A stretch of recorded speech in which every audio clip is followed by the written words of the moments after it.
What up, Edison Dulst? Robbie coming to you guys here with a new year, new deck. Got a couple decks lined up, I think, on the way between a couple of like orders and stuff. But I think this one's really cool. Definitely been like thinking about this one for a while, and that is just a plant deck. So it's not Quick Draw Dandy. It's not Gigavise. I thought about trying this deck with like the Gigavise stuff, but like I wasn't feeling it, so we'll just go into it. 2 Lone Fire. This is probably the best card in your deck, like hands down. 2 Dandy. Just plant deck. Titanial. So like your standard line of plants is these.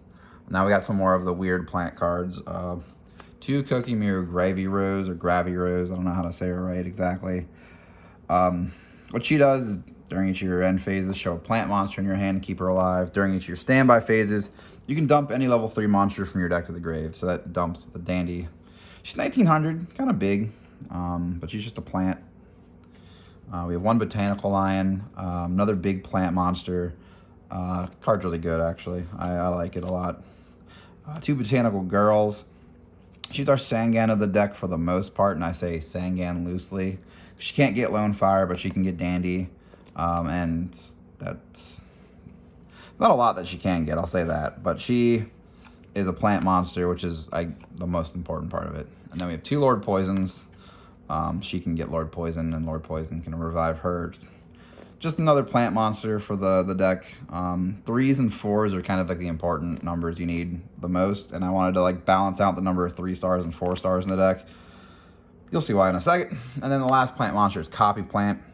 It's either this or Nettles. You just need another tuner, or a plant tuner to Lone Fire into at any point, in order to like play the game. I was trying Nettles out for a while, but I switched to this just because you can Debris Dragon this back and then do some more plays. But it's really just player preference on that last tuner. So the reason why I have so many plant monsters is because we have 3 Twilight Rose Knights. It's like Marauding Captain to summon a plant monster, and then they can't attack the plant monsters, or 8, I can't remember exactly if this is on the field. But this is a tuner, so you just summon it and make Power Tool or a 6-star. So it's a really good card in general. Then we have 2 Debris Dragon, just for some synchro plays. Like I said, the Copy Plant being a target for it's actually just really insane, because you can go like Debris, bring back Copy Plant, and then like have like another guy on board, and you can just like make 2 synchros there. It's kind of cool. So we have 6 tuners in the deck, so that's a fair amount. Yeah. We have Triple Caius. Caius is kind of a nut card, honestly. Then we have Gores and Shrag. That's it for the monster lineup. Nothing else.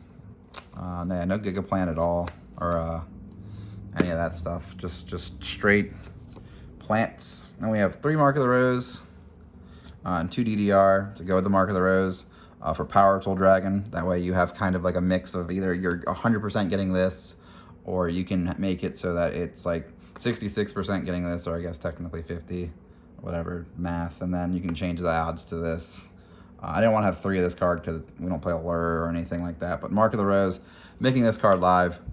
You can do a lot of cool plays with like Lone Fire and just stuff like that.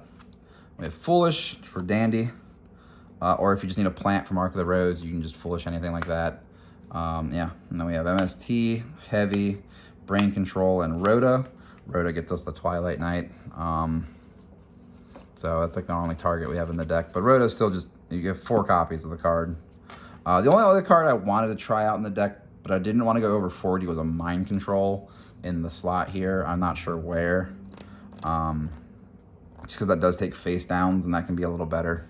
But I don't know what I would take out of here just yet. Maybe one of the DDRs, I'm still testing. And then traps, we have Dust Shoot, Solemn, Mirror Force, Torrential, Call, and Double Phoenix Swimming Blast. So a small trap lineup, but it's still a pretty good one, honestly. Yep. Extra deck real quick, guys. We have Chimera Tech for the fusions. For the 5s and 4s, we play the 1 Armor Arm, Catastor, Android. Nothing really to say there about any of those extra deck cards at all. 6s, we have Brio, Goyo, Iron Chain, And then we do have kind of a weird one for the format. I believe this card came out in Crossroads of Chaos, but I have a reprint version. And it is Queen of Thorns. So it takes a tuner and one or more non-tuner plant-type monsters. And what it says is each time a player summons a monster that's not a plant, they have to pay 1,000 to do it.